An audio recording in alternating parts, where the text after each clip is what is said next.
Vamos a comenzar con el examen físico segmentario, cabeza y cara. Y bueno, lo que todos manejamos ya es que este examen tiene que tener una secuencia y que esta secuencia tiene que ser cefalocaudal, que va desde la cabeza hasta la punta de los pies, pasando por el examen genitoanal, musculoesquelético, que es lo que vamos a ver fundamentalmente en lo que queda de este curso, que es bastante extenso. Examen físico segmentario de la cabeza.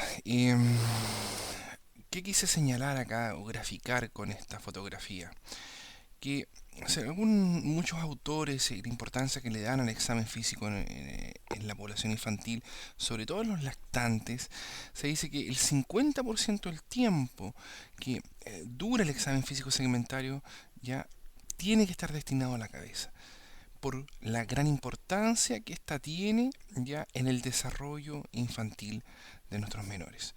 Vamos a ver unas múltiples alteraciones, múltiples parámetros a observar en este segmento corporal que son muy importantes y que no se nos pueden pasar por alto. Acá podemos detectar enfermedades muy graves, enfermedades incluso mortales, daños neurológicos, estigmas genéticos, como ya lo veíamos en la clase de examen físico general, etcétera. Por lo tanto, la importancia que tiene la cabeza en el examen físico segmentario es relevante en un control de salud infantil. Primero mencionar que el crecimiento en la población infantil ya en los primeros años de vida es muy acelerado. Si vemos, por ejemplo, el crecimiento en términos generales de la persona hasta los 20 años, vemos que tiene un crecimiento muy rápido hasta los 4 o 5 años, después desciende la aceleración de crecimiento y después vuelve alrededor de la pubertad, que es lo que todos manejamos. Pero, no obstante, hay que destacar que los distintos ya órganos o sistemas tienen crecimientos diferentes. El reproductor, evidentemente, cerca de la pubertad, su mayor velocidad y aceleración en su desarrollo. Pero veamos cerebro y cráneo, que es lo que nos interesa. Veamos la velocidad con que crece el cerebro y cráneo en los primeros 2 años de vida. Es muy acelerado. Por lo tanto, hay un principio biológico que dice que a mayor velocidad de crecimiento, mayor es la vulnerabilidad del individuo o la especie. Por lo tanto, bajo este principio biológico podemos señalar que es la alta vulnerabilidad que tiene ya este menor, este lactante, de que cualquier daño, injuria, pueda provocarle daños importantes en su salud. También vemos la relación en las distintas edades de la cabeza con respecto al cuerpo. En la edad, en la vida intrauterina, por ejemplo, a los 2 meses, la mitad del cuerpo es la cabeza. Recién nacido, un 25%, llegando a un 10%, un poco más, alrededor a los 25 años de edad. Por lo tanto, las relaciones corporales con respecto a la cabeza y al resto del cuerpo van cambiando a medida que nos vamos desarrollando. ¿Qué es lo que tenemos que observar en este segmento corporal? Se observa proporción con respecto al tamaño del niño. Eso es muy importante, porque un niño, si yo lo llevo a las tablas, como lo vamos a ver más adelante cuando veamos el perímetro cefálico, eh, puede que tenga una cabeza grande o una macrocefalia sobre los presentiles normales para la edad, pero ese niño también es grande, es un resto de sus proporciones corporales, por lo tanto ese niño tiene una proporción entre su cabeza y su cuerpo, por lo tanto eso es importante. Eh, eh, eh, Tratar de observar y entrenar esa habilidad ya clínica de observación. El tamaño del niño tiene que ver con eso. En la forma de la cabeza también vamos a ver en forma extensa las distintas variables de normalidad y alteraciones en la forma de la cabeza. Tensión y amplitud de Fontanella también lo vamos a evaluar. Una evaluación neurológica básica también tenemos que manejar algunos conceptos básicos de esto. Estigmas o enfermedades crónicas o genéticas. La capacidad para sostener la cabeza, ¿ya? Y que va a depender del desarrollo psicomotor, obviamente, y deformidades plásticas pasajeras al recién nacido, que también lo vamos a ver. Partamos por el perímetro cefálico, fontanelas y suturas. Deformidades plásticas pasajeras, cabalgamiento de suturas. Acá, si se alcanza a apreciar en esta fotografía, una sutura está cabalgada sobre otra. Esto es una variable normalidad, sobre todo cuando hay partos con pelvis estrecha, donde hay fisiológicamente el cráneo tiende a disminuir su perímetro craneano para poder en el parto normal poder salir con mayor facilidad, ¿verdad? Otras deformidades como el cefalomatoma también muchas veces causa preocupación en las madres, ya en el primer mes de vida fundamentalmente, donde se produce un hematoma que puede palparse, ya y el problema de esto es que si se reabsorbe o el hematoma es muy grande, puede causar complicaciones como hiperbilirrubinemia, anemia, ya como por ejemplo. Y además, destacar y tranquilizar a la madre que no requieren tratamiento, si hay complicaciones, es así. Porque muchas veces te consultan pensando que se les cayó, tienen alguna contusión, por lo tanto es importante tranquilizar a la madre en ese sentido. Con relación a perímetro cefálico, una acotación, se habla de perímetro y no de circunferencia, porque el cráneo no es ovoide y no es una esfera, ¿verdad? Es un ovoide y no una esfera. Por lo tanto, lo correcto sería perímetro cefálico. Em, el tamaño de la cabeza determina mediante la medición perímetro frontal mayor, como se aprecia ahí vamos a ver la técnica un poco más en detalle porque esto es muy importante. Y debiera el perímetro cefálico realizarse de rutina hasta los 2 años de edad en todos los controles. Esto está establecido en una norma ministerial de malnutrición en menor de 2 años, menor de 6 años, donde se establece, es la única que es donde se establece esto. Por lo tanto, es muy importante que eso lo hagamos y vamos a ver por qué. ¿Qué refleja la medición de la cabeza? Es decir, ¿qué estoy intentando medir yo cuando mido el perímetro cefálico? Volumen de contenido intracraneal, con tejido cerebral, líquido cefalorraquídeo, sangre, y además volumen extracraneal, es decir, grosor del cráneo y grosor del cuero cabelludo. Es obvio que lo que nosotros queremos medir y nuestro objetivo es el volumen de contenido intracraneal. Primero, porque si el tejido cerebral crece en forma desmedida, ¿ya? Evidentemente va a aumentar el perímetro cefálico. Si hay el líquido cefalorraquídeo no circula, ¿ya? En forma fisiológica y hay una obstrucción en sus canales de circulación, ¿ya? En los distintos ventrículos, también va a producir aumento del contenido intracraneal y por lo tanto aumento del perímetro cefálico. O si hay sangre, ya que aumente su contenido dentro del cráneo. Por lo tanto, esto es lo que es fundamental, ya medir contenido intracraneal.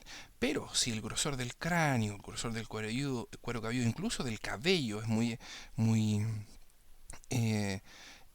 abundante, también nos puede aumentar el volumen intracraneal y por ende el perímetro cefálico. Por lo tanto, esas consideraciones son muy importantes al momento de saber qué estoy midiendo en el perímetro cefálico.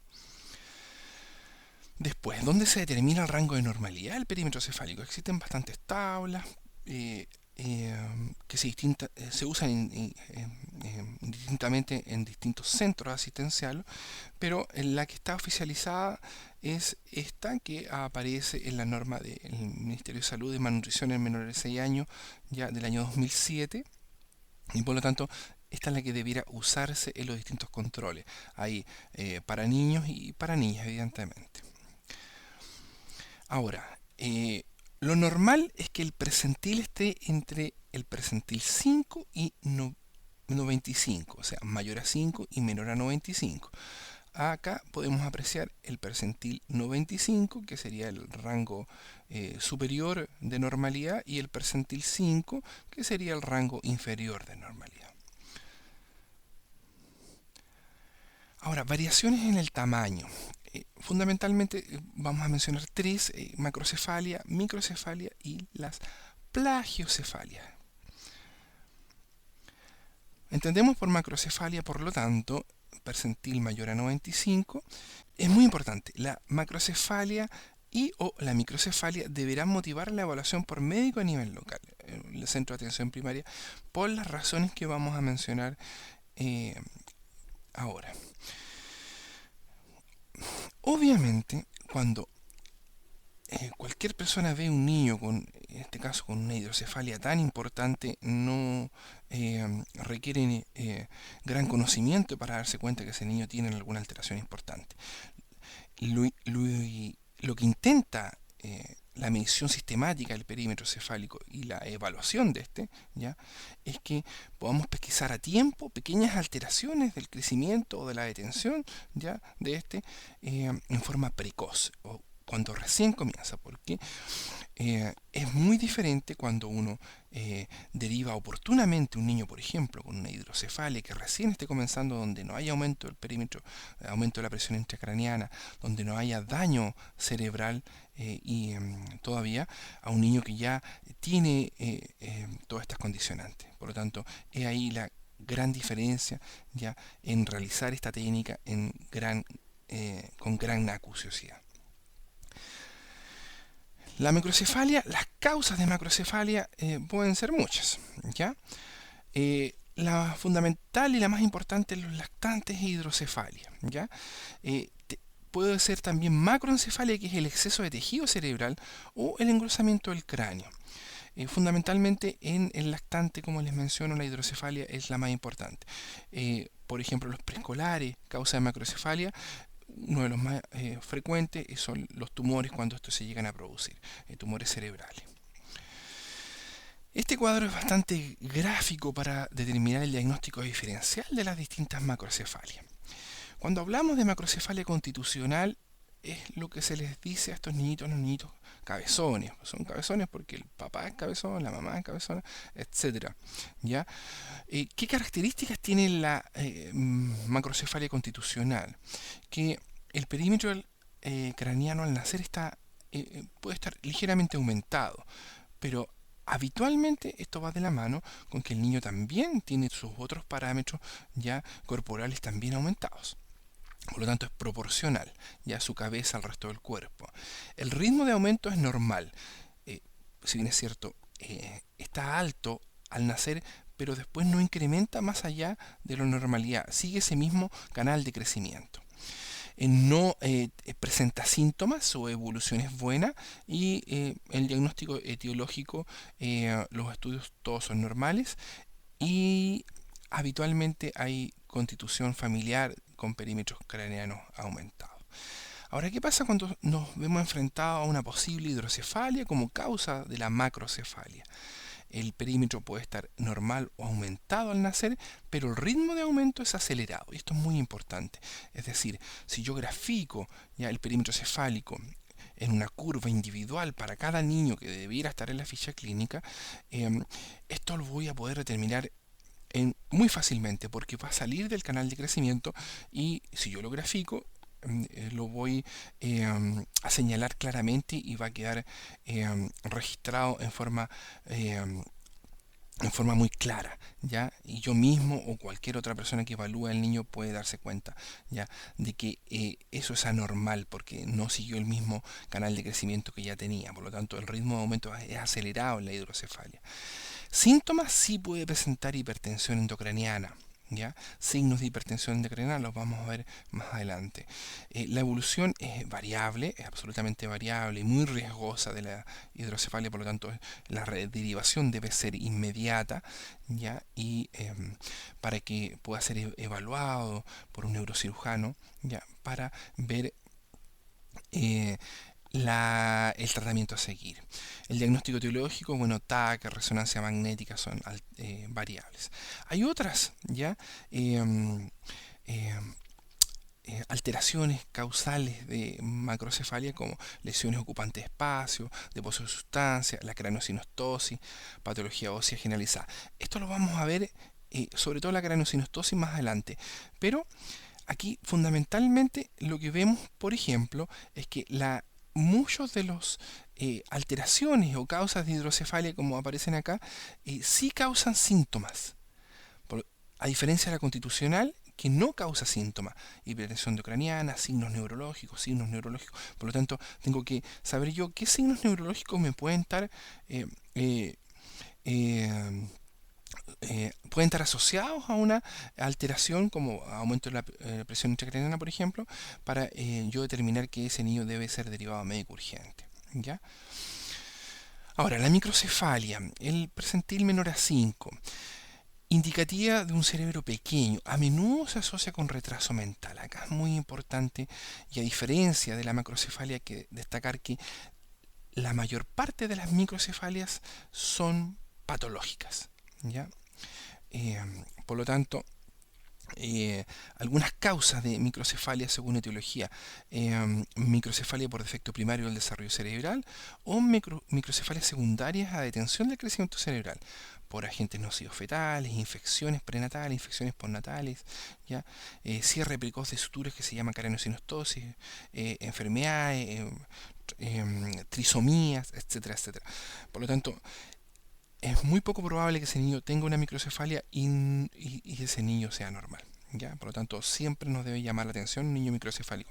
A diferencia de la microcefalia, que sí puede ser constitucional, y por lo tanto ahí hay que bogar un poco más por determinar si ese niño es una macrocefalia constitucional eh, o tiene como causa alguna enfermedad importante.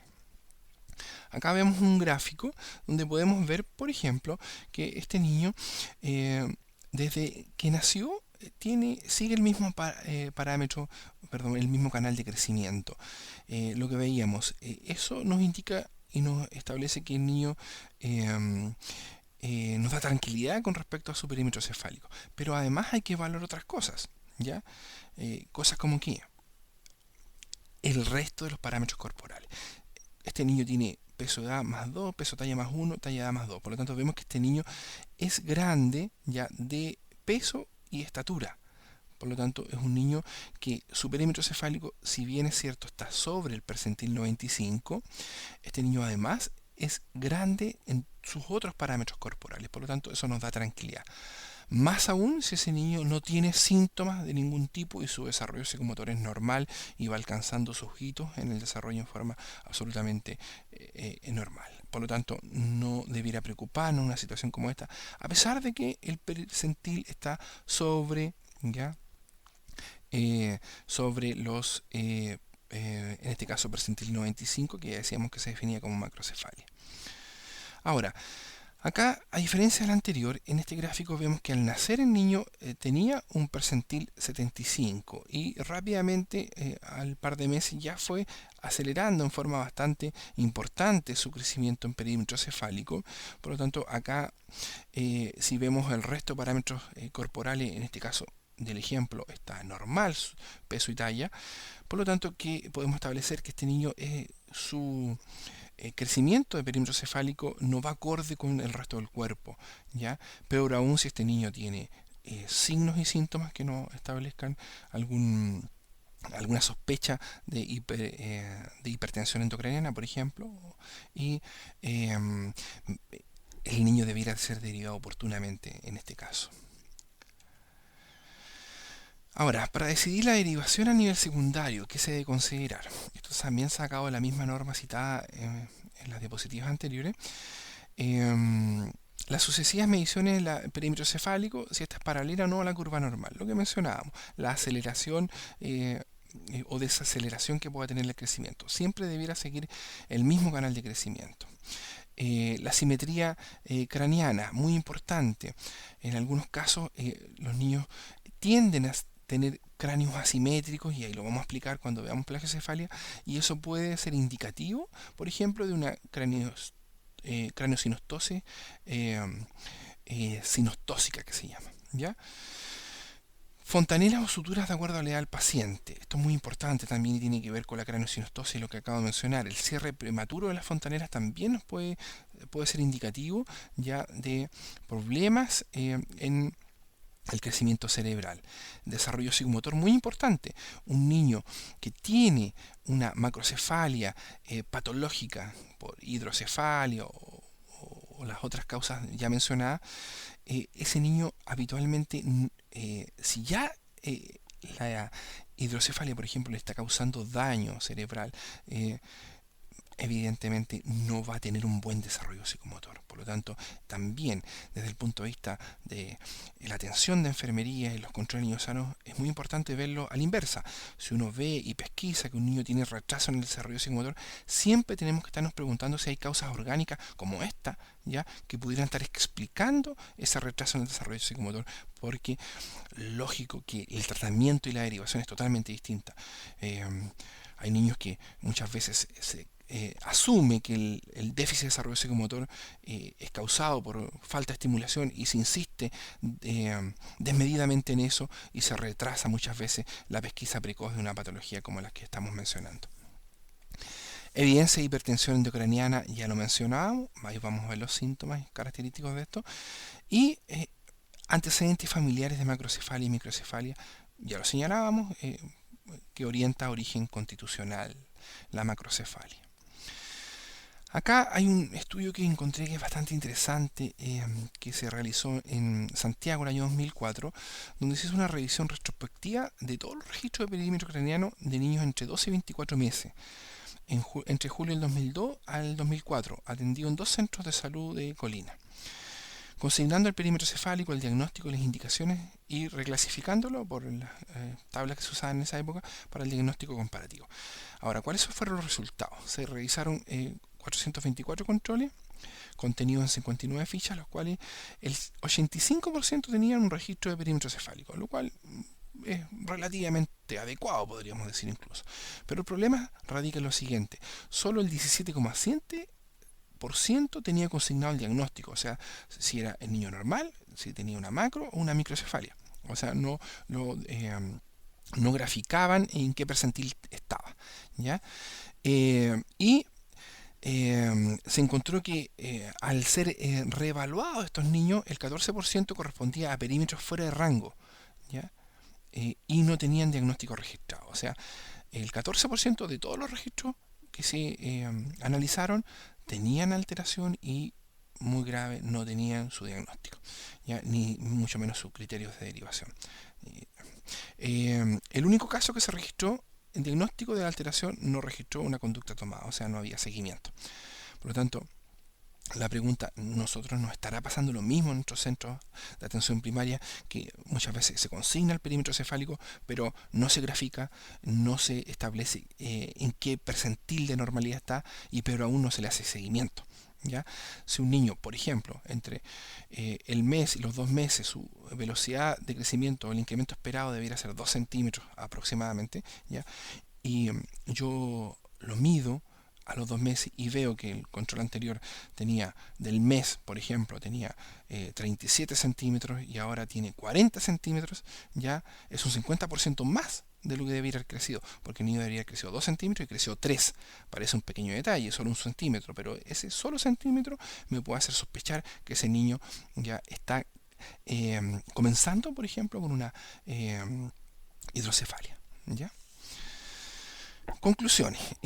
La medición del PC se realiza en la mayoría de los controles, pero no conduce a diagnóstico y manejo terapéutico, y falta reforzar la importancia y la utilidad de esta herramienta antropométrica para una adecuada pesquisa diagnóstica y una derivación oportuna al especialista. Ya, yo les voy a dejar en la aula virtual el estudio en cuestión para el que quiera verlo en mayor detalle.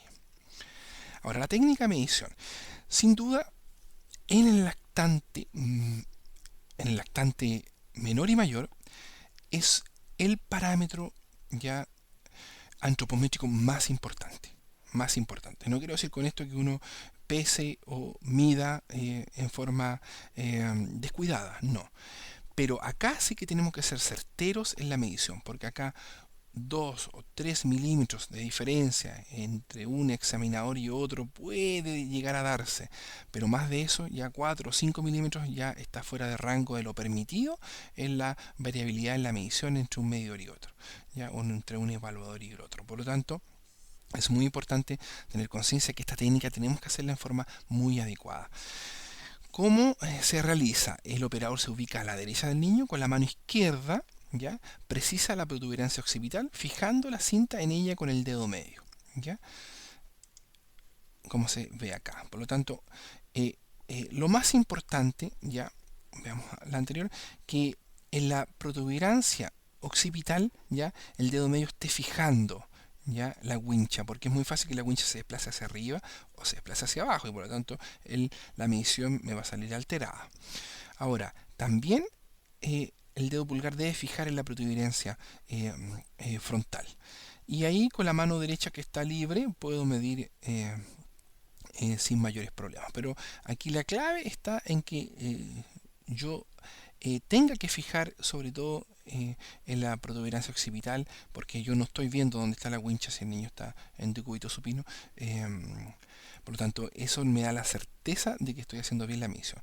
Se recomienda además que la wincha no sea de estas winchas de costurera, ya, sino una wincha de medio centímetro de ancho, y ojalá una wincha que esté en buen estado, que los números estén legibles, y ojalá la misma wincha que use yo en todos los controles. ¿Ya? Hasta evidentemente que no se deteriore. El margen de error admisible es inferior a 3 milímetros, lo que mencionaba. Más de eso es inadmisible en un control de perímetro cefálico en un lactante. Precauciones al medir el perímetro cefálico: edema en el cuero cabelludo, los cefalomatomas que ya señalábamos, se ven con más frecuencia en recién nacido, pueden aumentar el perímetro cefálico. Acá no le puedo dejar de medir el perímetro cefálico, pero sí tengo que consignar en la ficha que el niño tenía un edema del cuero cabelludo o un cefalomatoma según corresponde. Ahora, ¿qué es la plagiocefalia? ¿Cuál es su importancia? Si no sabe lo que es la plagiocefalia, ahora lo vamos a ver.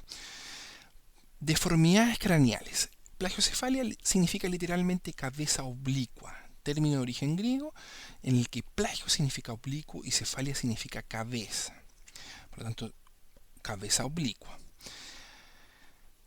Crecimiento asimétrico de la cabeza se debe diferenciar entre una plagiocefalia posicional y lo que se llama una plagiocefalia sinostósica, que desde el punto de vista clínico, esta es la que tenemos que tener ya mucho cuidado y tener los conocimientos necesarios para identificarla. Ahora, cuando hablamos de plagiocefalia posicional, es cuando los niños en forma reiterada duermen en una misma posición y el cráneo adopta esa posición. Por ejemplo, este niño que está duerme lo más probable ya en decúbito supino en forma más frecuente que en otras posiciones, y el niño adopta ya en el hueso occipital esa forma plana ya no fisiológica, ¿cierto? Acá tenemos un ejemplo de plagiocefalia para explicar lo siguiente. Por ejemplo, este niño tiene una plagiocefalia cabeza oblicua, ¿se acuerdan? ¿Ya? Ahora uno podría decir, bueno, eso es normal que pueda tener la cabeza oblicua. Vamos a ver cuál es el contexto clínico de esto. Por ejemplo, en este caso, en este tipo de plagiocefalia, se cerró una sutura ya en forma precoz. Todos sabemos que las suturas tienden a cerrar en la vida extrauterina y el hueso osificado en estas suturas van a cerrar además la fontanela, ¿verdad? Por lo tanto, si una sutura se cierra antes de lo adecuado o de lo esperado, el cráneo va a tender a seguir, el tejido cerebral en este caso va a tender a seguir en crecimiento y va a forzar que el cráneo crezca para otra parte, donde sí se pueda expandir. Como esta sutura todavía no está osificada, el cráneo adopta esa posición en esa dirección. Hay distintos nombres que se le dan a los distintos tipos de plagiocefalia. Por ejemplo, acá tenemos la escafocefalia, donde el diámetro antero-posterior es mucho mayor que el diámetro lateral, ¿verdad? Por lo tanto, aquí ¿qué ocurrió? En la sutura sagital se osificó antes ya de lo esperado. Por lo tanto, el niño siguió creciendo su tejido cerebral y aumentó en ese diámetro ya su cráneo. Acá tenemos otras variables como la trigonocefalia. Observen la forma del cráneo. La braquicefalia con un hueso occipital aplanado, la oxicefalia, ¿ya? La cabeza en punta hacia arriba, ¿ya? Acá hay incluso variables mixtas como trigonocefalia más braquicefalia. Cuando detectamos niños que tienen alteraciones en la configuración de la cabeza, ya como la plagiocefalia, tenemos que tener claro que una de las causas es la posicional, no es la única. Además, hay otras causas muy importantes, como por ejemplo mielomeningocele, tumores, traumas, ya, plagiocefalias sinostóxicas, ya. En la mayoría de los casos, cuando son patológicas, tienen otra sintomatología asociada. No solamente que el niño tenga una plagiocefalia, puede haber signos de aumento de la presión intracraniana, ya náuseas, vómitos, abombamiento de fontanela, pupilas anisocóricas, estrabismo brusco, ya son posibles signos de aumento de la presión intracraniana. O si el niño tiene alguna alteración en su desarrollo psicomotor que nos pudiera hacernos pensar que el niño tenga algún daño neurológico, ya producto de esta plagiocefalia. Por lo tanto, ahí la diferencia entre lo que uno hace en la clínica en un control de niños sanos. Un niño con una plagiocefalio postural. Ahora, ¿cómo yo puedo sospechar si es una o la otra? Si el niño es un niño que tiene una plagiocefalia, que su bregma, en este caso, que es el más importante desde el punto de vista clínico, que es la fontanela anterior, está abierto ya y adecuado para la edad, no hay signos y síntomas, no hay retraso en el desarrollo psicomotor, yo puedo sospechar que el niño sí pueda tener una plagiocefalia postural, pero tengo que hacer un seguimiento importante a este niño, ¿ya? Dejar claramente consignado en la ficha clínica que el niño tiene una plagiocefalia, y porque no siempre voy a estar 100% seguro que el niño era una plagiocefalia postural o si era una plagiocefalia sinostóxica, ¿ya? Por lo tanto, el seguimiento acá es fundamental. En algunos países a las plagiocefalias posicionales se les trata con estos casquitos, ¿ya? Que vuelven y fuerzan al cráneo a crecer en forma simétrica. Ya hablábamos de las fontanelas. Las fontanelas tienen importancia fundamental desde el punto de vista clínico en los lactantes menores. Eh, y en los lactantes mayores, bueno, el bregma. El bregma, que es el más importante desde el punto de vista clínico, tiene forma romboidea, tiene entre 1 y 4 centímetros de diámetro mayor, es blando, pulsátil, levemente deprimido cuando el niño está tranquilo, y su edad de cierre es entre los 2 y los 18 meses. Esto es muy importante, ¿ya? Primero, saber a qué edad tiene que cerrar en forma normal este bregma o fontanela anterior, entre los 12 y los 18.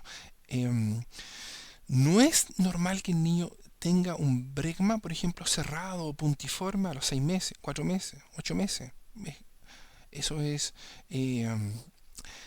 sospecha y seguimiento de ese niño, y, eh, y además evaluar otros parámetros como los que ya mencionaba: desarrollo psicomotor, signos y síntomas ya que pueda presentar el menor. La fontanela lamboidea, desde el punto de vista clínico, no es tan importante, es una fontanela bastante más pequeña, es puntiforme, 1 centímetro de diámetro, y cierra alrededor de las 4 y 8 semanas. Habitualmente la más importante desde el punto de vista clínico, insisto, es la bregmática. Por lo tanto, ¿qué sucede si las fontanelas cierran antes? Eso se denomina, ya lo decíamos, craniosinostosis, cierre precoz de las fontanelas. Ahora, la derivación, según la norma de cirugía pediátrica, donde está consignado la craniosinostosis como una enfermedad de derivación precoz, ¿ya? Si se llega a presentar, es desde los 4 meses. ¿Ya? Indicación quirúrgica precoz dependerá de la presencia de hipertensión endocrina. Es lógico que si el cráneo se cerró, ¿ya? En forma precoz, o sea, sus fontanelas se cerraron y por lo tanto el cráneo no está creciendo, ¿ya? El cerebro que está dentro va a seguir en su desarrollo y va a aumentar su presión intracraniana, y esto puede producir daño cerebral irreversible. Por lo tanto, la derivación es muy importante que se haga en forma oportuna, y para eso necesariamente en todos los controles yo tengo que medir el tamaño de las fontanelas, y tengo que saber que si una fontanela antes de los 12 meses se cierra, ya tengo que estar atento y al menos consultarlo, ¿ya? La exploración: el lactante es sentado y tranquilo, se acaricia suavemente la cabeza, la concavidad blanda y, como ya mencionábamos, ligeramente deprimida. Esa es la fontanela normal. Ahora, por ejemplo, si está muy hundida la fontanela, ya, o su concavidad ya, es muy importante, se puede sospechar, por ejemplo, de deshidratación. Al revés, si la fontanela está bombada, ya, se puede sospechar de aumento de la presión intracraneana. Por lo tanto, también hay otros parámetros clínicos que uno evalúa ya al momento de tocar y evaluar la fontanela. Alarma. Fontanela abombada y tensa, sospecha de aumento de la presión intracraneana. Muy, muy importante, ¿ya? Como pudimos ver, la cabeza tiene fundamental importancia en un buen control de niños sano. Por la sencilla razón de que ahí está el cerebro. ¿Ya? El cerebro es el centro regulador de todas nuestras funciones. Por lo tanto, cualquier alteración que haya en este segmento corporal puede repercutir en un daño neurológico, y si estamos atentos y aplicamos nociones básicas de semiología que hemos en parte abarcado acá, podemos ayudar a supervisar en mejor forma el crecimiento y desarrollo de ese menor. Ahora vamos a comenzar en el próximo video con cara y ojos, oreja, nariz, boca y faringe. Gracias.